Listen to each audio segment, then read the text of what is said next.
age 11 is when I got my first guitar. My dad bought me a guitar from the border from Paracho, Michoacan. They still sell them there. They're cheap guitars, but and then I learned one chord. I remember taught me how to play the C chord. That was the first chord I ever learned, and then I would just play it from fret to fret. And I was just kind of self-taught. But yeah.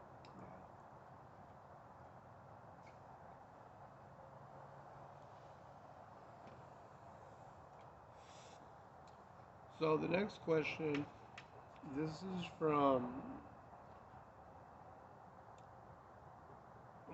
Mario from Chiapas, Mexico. And he wrote in Spanish, but the translation is, who has been your major musical influences and what shaped your sound? So that's a good question. My Latin friend.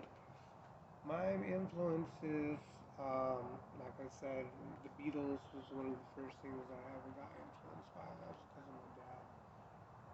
But I'd have to say Oasis is the band.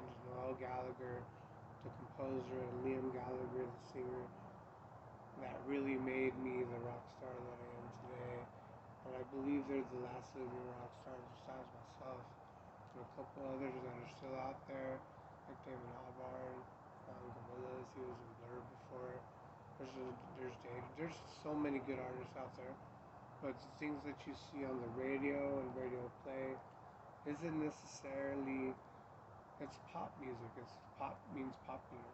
The Beatles were pop, but then they went to India, did a bunch of acid, and came back and did Sgt. Pepper's Lonely Hearts Band.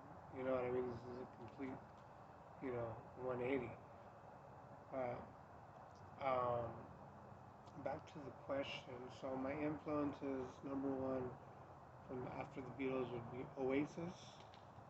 Um, so my influences are Oasis, and then like everything that's like kind of like indie rockish, from Modest Mouse to Pinback to little local bands that I used to like. And then you can go up to Depeche Mode, New Order, and everything that's in the 80s from The Cure.